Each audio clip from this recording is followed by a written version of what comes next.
Hello everyone, my name is Charles Woodward. I'm the student teacher you didn't know you had. I was scheduled to begin working with you all right after spring break, but as you know, the universe had other plans. My lessons will all follow a format. Of course, there will be no homework. Each will start with a concept from music theory, such as reading notes, counting rhythms, etc., and end with a little tidbit of music history.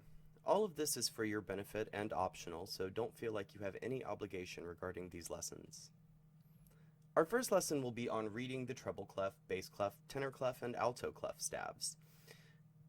Our music history tidbit will be about American composer Samuel Barber. Most of the theory stuff at the beginning is reference material. You can find several charts of it online. Otherwise, it may be beneficial for you to write down the notes on the staff when we get to the clef you use. If you already know how to read the staff, you can skip forward to about minute 4. First things first, nearly all music is written on 5 lines called the staff. Each line and space on the staff is assigned a note. Which notes are assigned to which spots depends on the very first thing on each line of music, the clef. There are 4 clefs. Treble and bass are the most common clefs, but there are also alto and tenor clefs. The clef in which you play depends on your instrument. Higher instruments play in the treble and alto clef region. Lower instruments play in the tenor and bass clef region. The treble clef stretches from just above the top line of the staff to below the staff and kind of looks like an S with a swirl in the middle.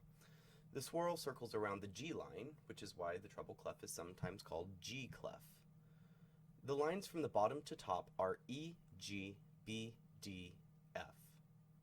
You may have heard this as every good boy deserves fudge or elephants go bouncing down freeways. The spaces from the bottom to the top are face, F-A-C-E. Some may find it easier to just look at lines and spaces from bottom to top as E, F, G, A, B, C, D, E, F. The bass clef kind of looks like a capital D without the vertical line and 2 dots. The dots are above and below the F line, which is why bass clef is sometimes called F clef. The lines of bass clef are G, B, D, F, A. You may have heard the mnemonic, Grizzly Bears Dig Fairbanks, Alaska.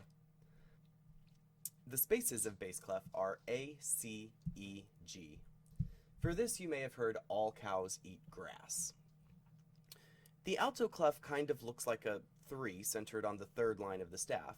The lines are F, A, C, E, G. You may have heard the mnemonic, Fat alley cats eat garbage.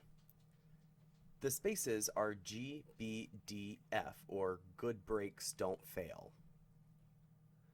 The tenor clef kind of looks like a 3 centered on the 4th line of the staff.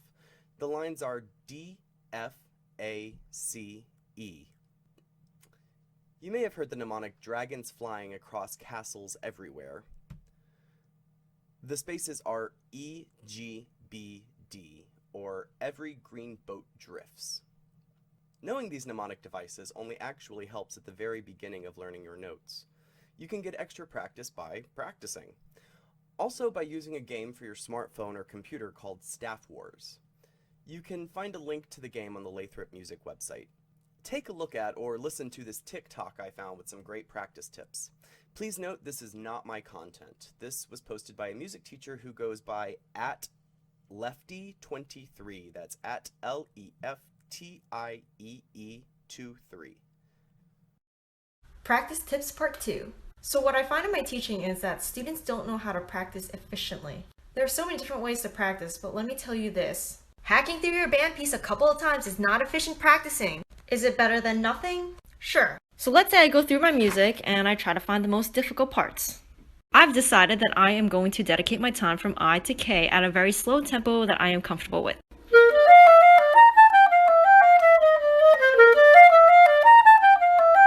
So let's say I'm struggling with this specific measure. Obviously take it slow and then gradually get faster and faster. Another way is beat by beat practicing. Or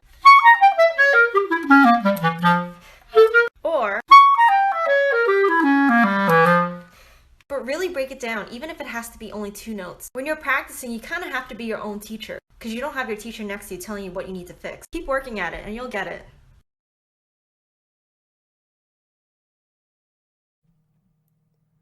Now let's talk about some interesting music history. A lot of times when people think of classical music, they don't consider America in the mix. While Europe originated what most people consider classical music, there is a rich culture of classical music in America too. Samuel Barber was an American composer whose years were 1910 through 1981. He wrote opera, choral, piano, and orchestral music. He won 2 Pulitzer Prizes for music for his opera Vanessa in 1958 and his concerto for piano and orchestra in 1963. He is probably most famous for his work Adagio for Strings. I chose to talk about Barber this week because we've just passed the anniversary of one of his most widely performed works, Knoxville, Summer of 1915. It was premiered in 1948 by Eleanor Steber with the Boston Symphony Orchestra. The words are from an essay by the same name by James Agee. Borrowing from the essay, the music utilizes a dreamlike nostalgic feel. Agee, Steber, and Barber all said that the original essay reminded them of their childhoods. As for the type of music this is, Barber describes it as a lyric rhapsody. Take a listen to this excerpt.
This was a recording of Renee Fleming at the Aspen Festival in 1993.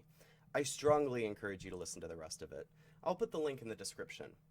That's all I have for you today. Thanks for tuning in. Remember to stay safe, wash your hands, stay indoors, find something fulfilling to occupy your time, and always take care of your mental health. See you next week.